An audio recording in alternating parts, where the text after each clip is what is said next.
je m'éclate, je sors, les gens me demandent si j'ai mis baccarat rouge.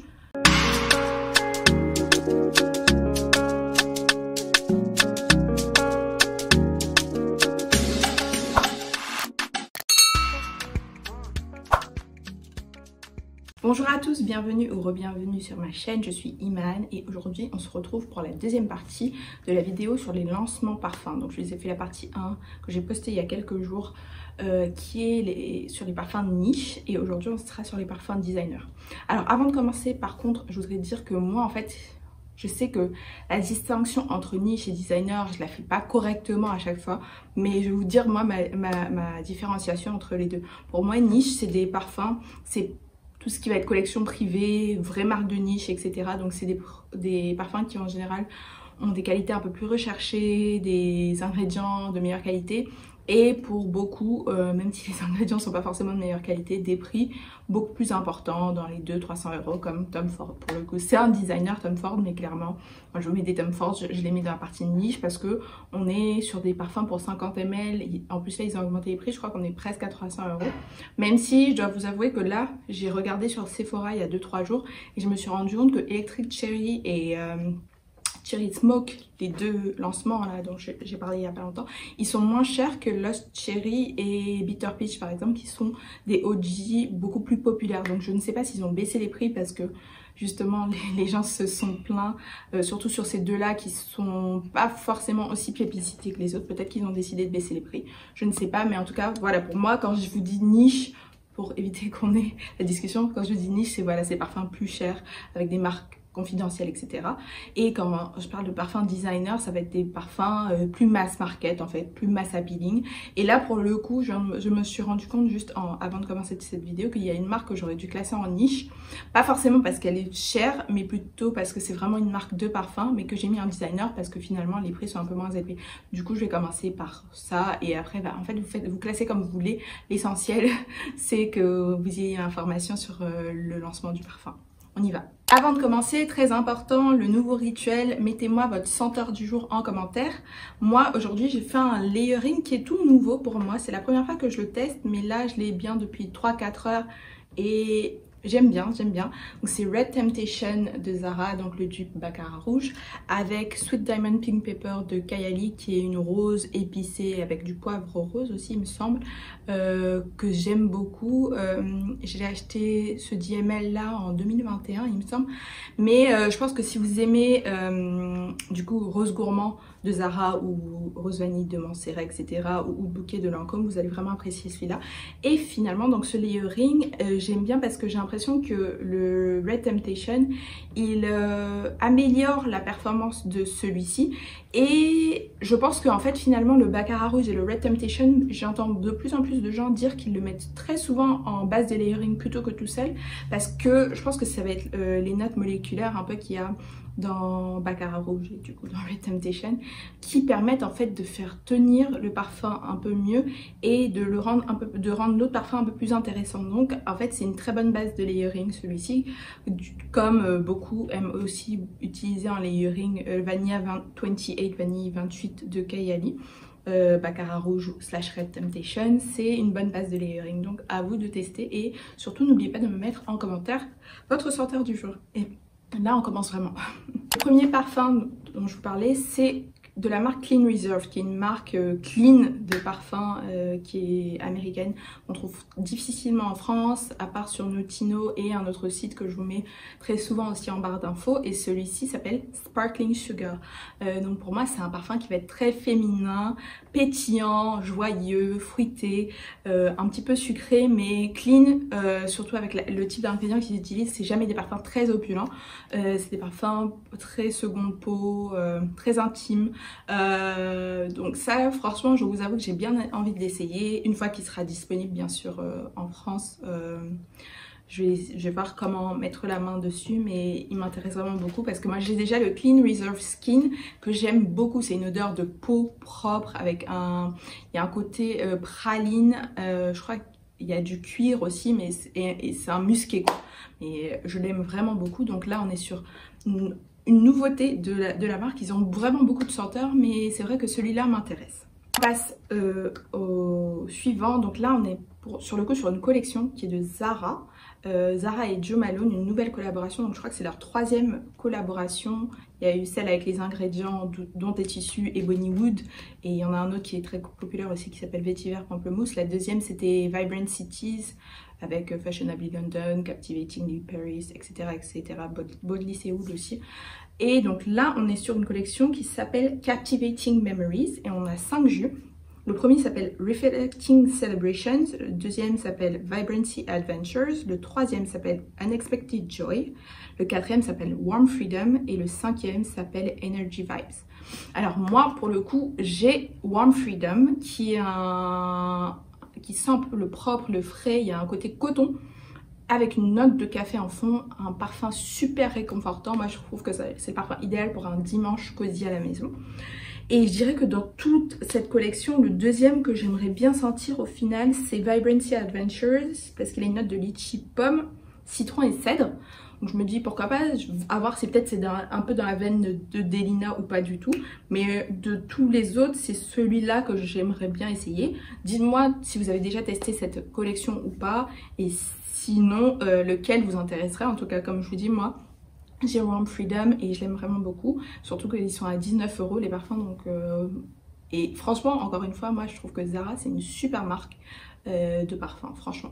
Ensuite on est sur la marque Escada avec un parfum qui s'appelle Santorini Sunrise. Alors Escada, je sais pas pour vous mais pour moi c'est une marque qui me rappelle vraiment mon enfance, mon adolescence. Je pense qu'on a toutes eu au début de notre carrière de parfumée un parfum Escada. Moi celui qui m'a le plus marqué c'est Escada Magnétisme et je crois que jusqu'à aujourd'hui il est disponible. Un parfum qui sent bon les vacances et pour moi Escada vraiment c'est ça, c'est une marque qui fait des parfums assez juvéniles quand même, très pour les adolescents, très sucrés et qui sont super pour les vacances en fait, c'est des parfums de vacances. Là on est Santorini Sunrise, je sais pas, je suis pas trop sûre des notes pour ce qui est de mon goût. En tout cas ça a l'air mignon, estival, c'est clairement l'ambiance Escada. J'ai peur que ce soit un peu trop juvénile encore une fois comme je le disais, mais bon pour l'été pourquoi pas. Mais après moi personnellement je courrais pas l'essayer ou l'acheter, c'est vraiment si je tombe dessus je sentirai mais je le mettrai, c'est sûr que c'est pas une priorité pour moi. Ensuite on est sur Dolce & Gabbana Q pour Queen qui est en gros l'alter ego du K pour King qu'ils ont sorti il y a quelques temps. Et c'est encore de la cerise, ça m'a l'air vu et revu. Franchement là la cerise je pense qu'on commence à faire une overdose. Il n'y a rien d'enthousiasmant dans les ingrédients, ça me dit pas grand chose. Et chez Dolce & Gabbana je sais pas si je suis vraiment une fan de la marque. Même en parfum, je crois qu'il y en a peut-être un ou deux que j'aime bien. Il y a The Only One, celui qui a une note de caramel un petit peu. Et il y en a un autre, mais là je crois que c'est pour femmes, je crois, que j'ai trouvé pas mal, mais c'est pas... Non, là en plus celui-là, non, franchement, ça pas intéressant du tout. Ensuite, Ariana Grande, donc on a mode blush et mode vanilla. Alors moi Ariana Grande c'est une marque de parfum, enfin c'est une marque de célébrité que j'aime bien. Moi j'ai le Cloud d'Ariana Grande et d'ailleurs il me semble que le mode vanilla, il y a plusieurs personnes qui trouvent qu'il est très similaire au Cloud. Et pour le Cloud, si vous savez pas, c'est un parfum pour moi qui est très similaire à Baccarat Rouge, mais vraiment très similaire, à part qu'il est peut-être un peu plus sucré. Et d'ailleurs il y a pas longtemps, petite parenthèse un peu coup de gueule, j'étais sur Instagram et j'ai vu une dame qui a posté une photo avec un Baccarat Rouge et Cloud d'Ariana Grande et elle mettait en commentaire: ces deux là ont absolument rien à voir, Baccarat Rouge c'est genre de summum, Ariana Grande le Cloud c'est vraiment un truc pour enfants, c'est rien de recherché. Et franchement ça, ce genre de personnes, ce genre et j'en vois beaucoup quand même, un peu ce snobisme de parfum, genre ouais moi j'ai Baccarat Rouge, je suis tellement mieux que les autres, alors que en vrai, et moi je l'ai mis en commentaire, franchement moi j'ai Cloud, j'ai même Red Temptation, je mets Cloud, je sors, les gens me demandent si j'ai mis Baccarat Rouge, enfin à part si tu t'es en train de parler avec Francis Kurkdjian lui-même, je comprends pas ce snobisme, je comprends pas, parce que clairement moi si j'achète Baccarat Rouge aujourd'hui, c'est vraiment pour dire que j'ai Baccarat Rouge. Parce qu'il y a tellement de dupes 3-4 fois moins cher qu'il y a vraiment, en dehors de l'image qu'on veut renvoyer, il n'y a vraiment aucune raison aujourd'hui d'acheter Baccarat Rouge. Sachant qu'il y a tellement de parfums qui sont hyper intéressants. Et je ne dis pas que Baccarat Rouge n'est pas un beau parfum. Pas du tout. Moi, je trouve que c'est un très beau parfum et c'est pour ça qu'il est aussi dupé. Mais je pense qu'il faut aussi revenir à la réalité. C'est pas parce qu'on a pu mettre 300-400 € dans un parfum que du coup, tout le reste, c'est de la merde. Franchement, excusez-moi. Hein. Je sais... Enfin, c'est mon petit coup de gueule parce que j'ai trouvé ça... J'ai trouvé ça très limite, mais je dirais c'est un commentaire que je vois revenir souvent et je trouve ça vraiment nul. Donc ça y est, c'est bon, j'ai passé mon petit coup de gueule. Donc là, pour Ariana Grande, comme je vous dis, mode blush, mode vanilla. Après, c'est vrai qu'Ariana Grande, la marque, c'est pas la plus facile à trouver en France. Je sais qu'elle est disponible chez Nocibé. Apparemment, c'est supposé être une exclusivité, mais elle est aussi disponible chez Notino, oui. Moi, j'avais acheté le mien chez Notino, le Cloud. Donc, ça a l'air mignon, mais je vous avoue qu'aussi, j'achète un autre parfum Ariana Grande. Pour le moment, ce serait le R.E.M., le REM R.E.M., qui a une note, il me semble, de poire et de guimauve. Celui-là, j'aimerais bien le tester dans un flacon rose, assez mignon, avec un petit pompon. Mais ces deux-là, ils sont sympas. Les flacons sont assez originaux, mais c'est pas des priorités. Ensuite, un autre parfum célébrité, c'est Billie Eilish No. 2. Sachant que le Billie Eilish numéro 1, moi je l'ai pas acheté parce que j'ai préféré prendre le Nebras de Lattafa, qui est un dupe, mais avec une meilleure performance. Et celui-là, il a l'air beaucoup plus dark que le premier. Le premier c'était vraiment un gourmand vanille. Là on est sur quelque chose de plus dark, un peu plus sec peut-être. Je pense... Non, je suis pas intéressée clairement, je pense pas même être intéressée pour le sentir. Ouais, il est peut-être un peu trop dark et trop sec pour moi. Je pense qu'il doit être limite même unisexe, plus unisexe en tout cas que le premier. Mais non, pour moi, pas intéressant. On est sur un parfum qui, pour le coup, c'est un grand oui pour moi, je vous le dis d'avance. C'est le Miu Miu Fleur de lait. Alors Miu Miu, en termes de parfumerie, je pense que j'ai jamais même senti un parfum Miu Miu. Mais là, Fleur de lait, avec la note de mangue, lait de coco et osmanthus. Déjà, si vous vous souvenez, sur ma wishlist, j'ai deux parfums. Mangue, j'ai God of Fire de Stefan Humber Luca et Keep Glaze de House of Wood. Et Keep Glaze de House of Wood, c'est une mangue un peu plus lactée, un peu plus crémeuse.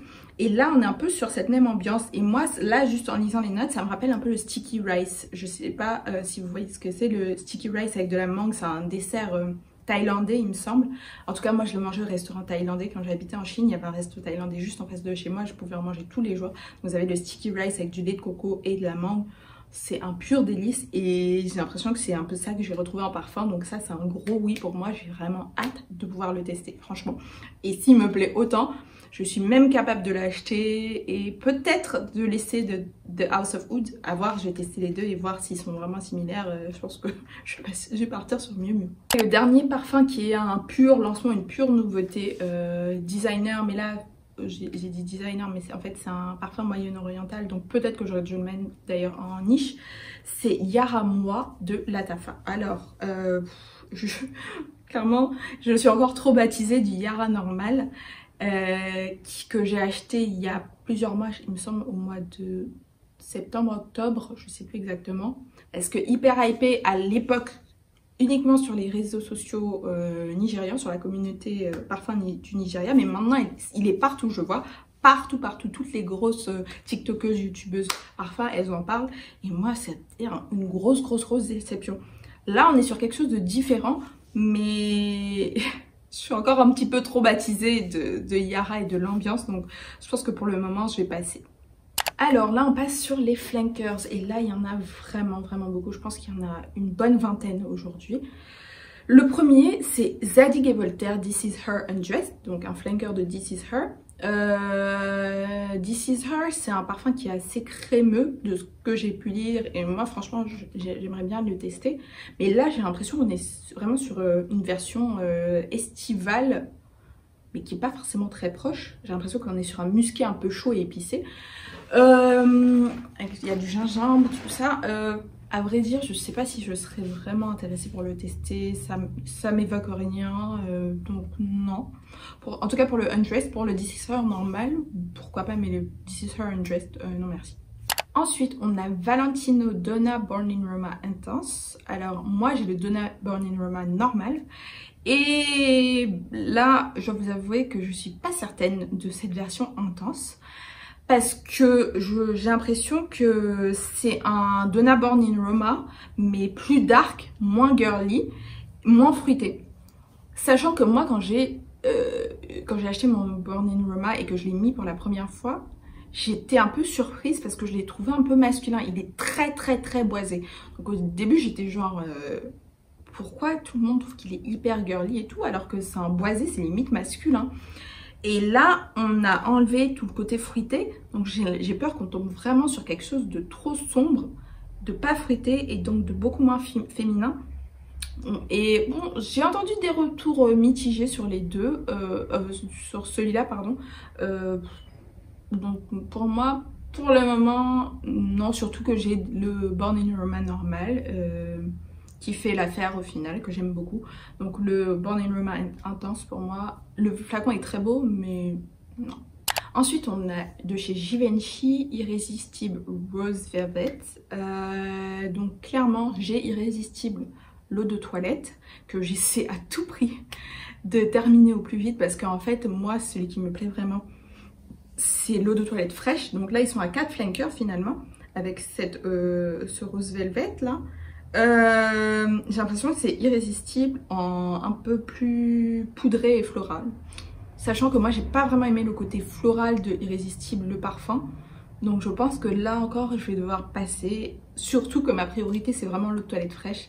C'est un pur délice, franchement. S'il y en a qu'un seul de ces 4 que vous devez tester, que vous devez acheter, c'est l'eau de toilette fraîche, croyez-moi. Ensuite, de chez Carolina Herrera, on a Good Girl Blush, donc toujours le petit talon là. Celui-là attise ma curiosité parce que il m'a l'air très différent de l'ADN de Good Girl normal, sachant que c'est un parfum que, comme j'avais mentionné dans ma wishlist, que j'aime pas vraiment. Moi, je préfère le Good Girl légère, qui est donc sur ma wishlist. Mais celui-là est vraiment plus... Il a un ADN qui a l'air très différent du normal. Il y a peut-être, il est peut-être un peu plus lumineux aussi que le Good Girl, parce que le Good Girl il était très... je vois plus comme un parfum de soirée pour aller en date quoi. Celui-là il me paraît plus passe-partout. Donc pourquoi pas, si jamais je tombe dessus, je testerai. Mais encore une fois, c'est pas forcément une priorité. Ensuite, de chez Mugler, on a Angel Elixir. Alors moi, Angel... Je sais que c'est un parfum qui est très polarisant, soit les gens aiment, soit ils n'aiment pas. Bah moi je suis dans la team j'aime. Franchement, Angel, je trouve que c'est un très beau parfum. Il laisse un sillage incroyable. J'aime beaucoup l'odeur, même avec le patchouli. Moi franchement le patchouli, je vous avoue que c'est pas quelque chose qui me dérange. Et c'est quand même un parfum qui est assez iconique parce que c'est considéré comme le premier vrai gourmand, le premier vrai parfum gourmand. Et même si c'est vrai qu'il y a 5000 ingrédients, moi je l'aime beaucoup. Là on est sur... beaucoup moins d'ingrédients pour le coup. Donc moi je retrouve pas forcément l'ADN d'Angel le normal. Ça a l'air d'être beaucoup plus chaud, beaucoup plus épicé, moins sucré et plus floral également que le Angel normal.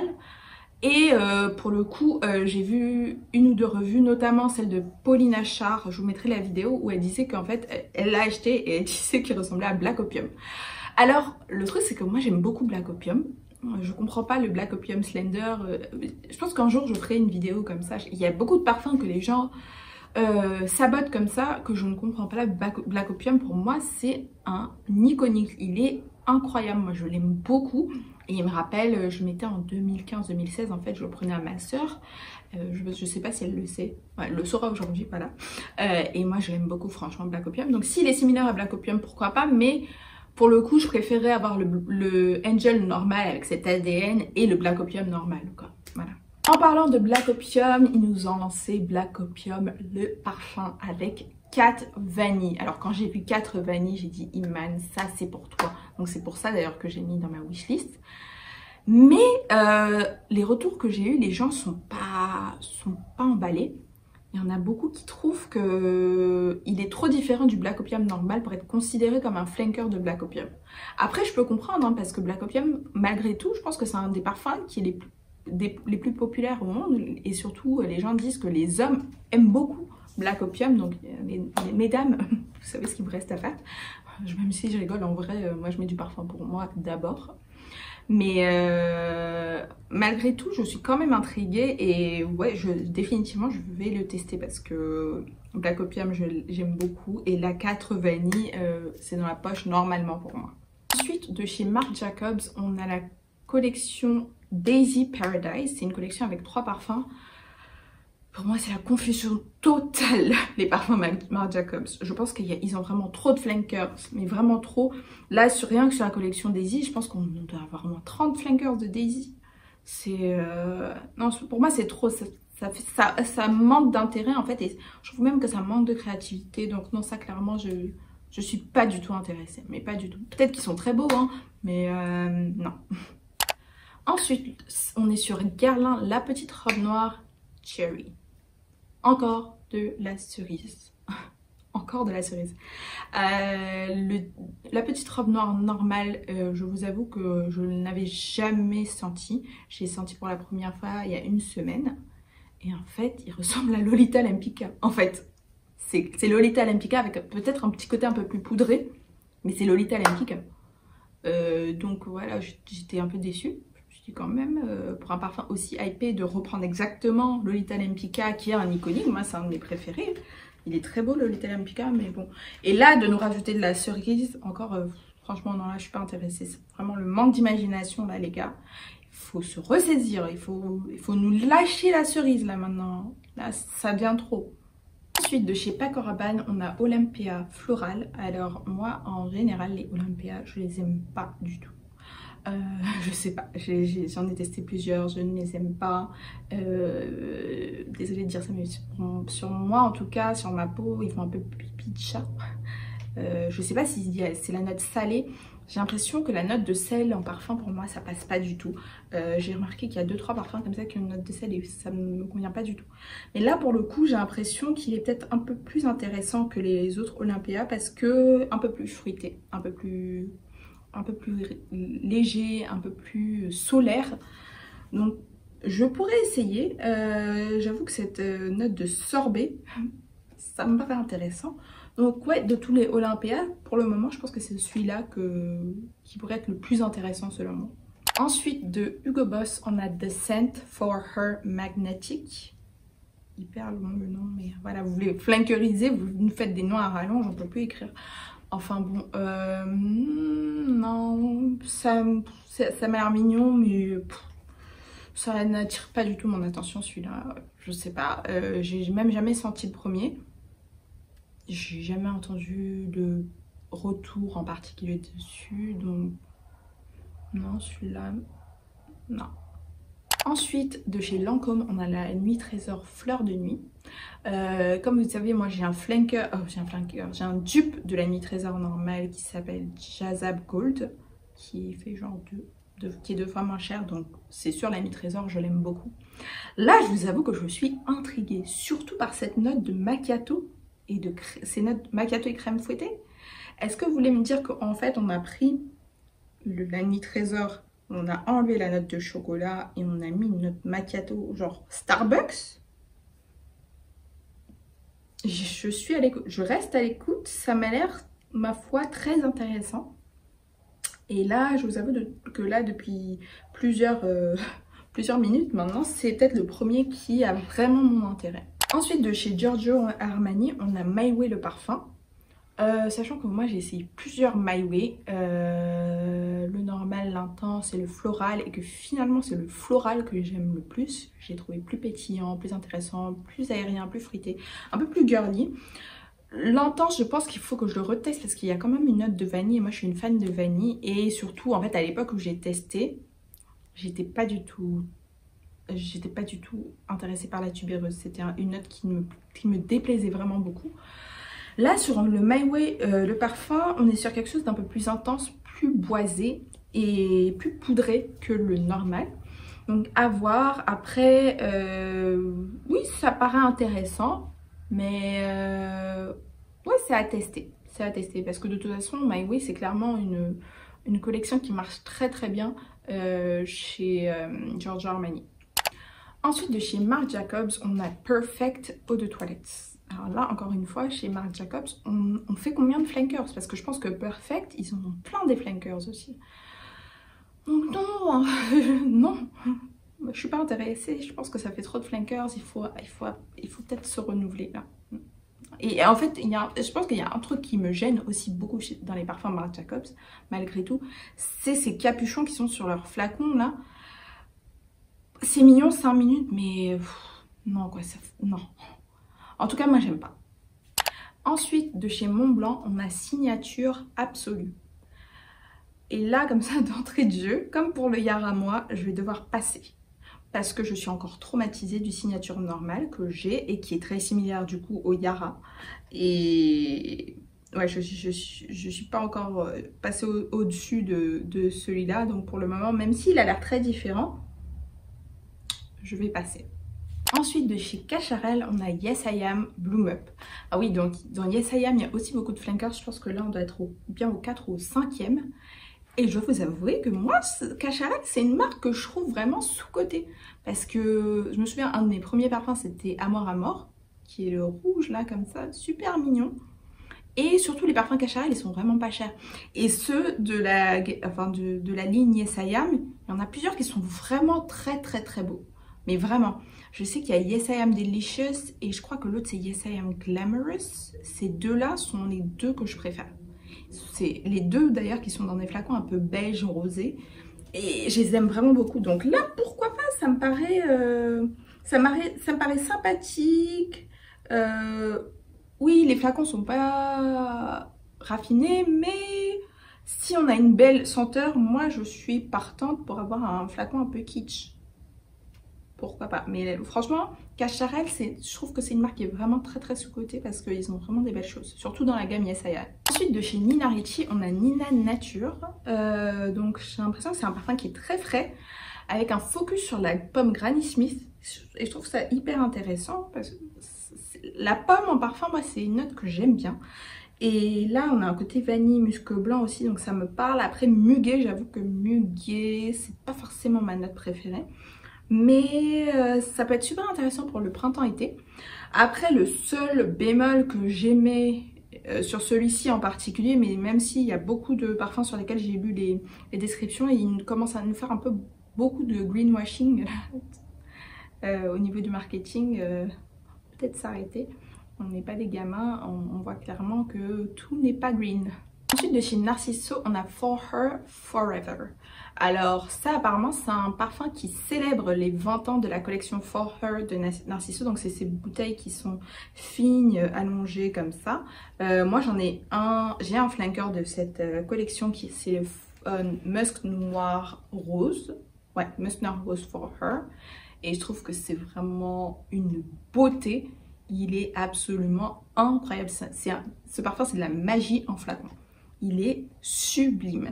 Et je l'ai acheté à l'aveugle et je ne l'ai pas regretté. Et depuis, moi je l'ai acheté au mois de mai-juin. Et là, ces derniers temps, je le vois, il est très hypé et il y a une bonne raison. Il est vraiment splendide. Après, dans les Narciso, si j'en achète un deuxième pour le moment, ce serait le poudré. C'est un musqué un peu léger, frais. Je l'aime beaucoup aussi. Celui-ci, le For Her Forever, je suis pas certaine parce qu'il a un côté très fleur blanche. Et c'est pas trop mon truc les fleurs blanches. Donc je pense que je passerai sur celui-ci parce que déjà, comme je dis, j'ai le Musk Noir Rose For Her. Et si j'en achète un autre, ma priorité, ce serait le poudré. Et en dernier, dans tous ces flankers, on a le Chloé Nomade Jasmin Naturel Intense. Ouf, c'est long. Et qui est un flanker donc dans la ligne de Nomade. Moi j'ai le Nomade Absolu qui a été un coup de cœur pour moi parce que j'avais jamais senti des Chloé, j'avais même jamais été intéressée. Et le Nomade Absolu, j'ai trouvé que c'est un parfum qui faisait très très sophistiqué.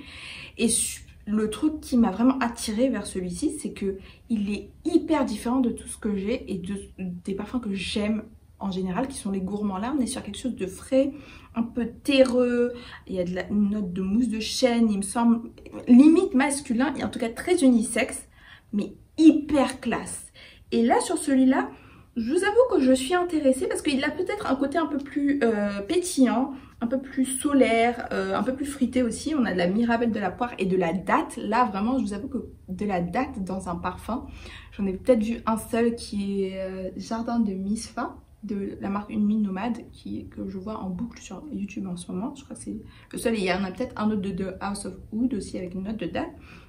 Mais là, sachant que j'aime déjà bien Chloé Nomade, je me dis que ça peut être pas mal. Il y a aussi de la vanille. Donc là, oui, je suis intéressée. Surtout que Chloé, je trouve que ils s'en sortent pas mal. Ils sont pas hyper hypés, mais ils s'en sortent pas mal sur ce qu'ils font. Parce qu'il y a le Chloé normal là, dans le flacon un petit peu carré. Je le trouve très sympathique aussi. Je ne l'ai pas, hein, je l'ai déjà senti plusieurs fois sur une amie qui l'a. Et je le trouve très sympa aussi. Et on n'en entend pas vraiment beaucoup parler, Chloé, je trouve. Voilà, on est enfin à la fin de la vidéo. Clairement, je dirais que les 3/4 des parfums, il y a un quart peut-être pour lesquels je suis intéressée, un autre quart où je les sentirai et clairement la moitié où ça va être un non catégorique direct. Parce que trop de flankers, trop de choses similaires à des parfums qui existent déjà. Et j'ai une longue wishlist déjà, donc ouais, comme je dis, j'essaie d'épurer un petit peu plus ma collection, d'avoir une collection qui soit forte, sans doublon, même si c'est vrai qu'il y a plein de parfums qui ont l'air super et que parfois on est obligé d'acheter à l'aveugle, mais je veux pas tomber dans avoir une collection trop grande avec des trucs qui sont trop similaires. C'est pas mon but. Oui, je veux collectionner, mais je veux le faire aussi intelligemment. Donc dites-moi en commentaire dans tous ces parfums, que ce soit partie 1 ou partie 2, si vous en avez 3 que vous voulez acheter, lesquels ce serait. Moi je pense que si j'en ai 3 à acheter entre les deux vidéos, il y aura le Kayali Yum Pistachio Gelato, il y aurait Kilian Princesse Eau Fraîche, et il y aurait le Miu Miu c'est fleurs de lait. Voilà, ce seraient mes 3 parce que c'est ceux qui éveillent ma curiosité et c'est ceux qui ont l'air un peu plus intéressants. Même si c'est vrai qu'il y en a d'autres qui sont intéressants comme le Chloé. Mais ces 3-là vraiment ce seraient des gros oui pour moi, déjà en voyant les notes et en voyant ce que j'ai aussi dans ma collection. Donc merci beaucoup d'avoir regardé cette vidéo, on se retrouve la semaine prochaine. N'oubliez pas d'aller dans quelques jours dans l'onglet communauté pour voter pour les prochaines vidéos s'il vous plaît, super important. Au revoir.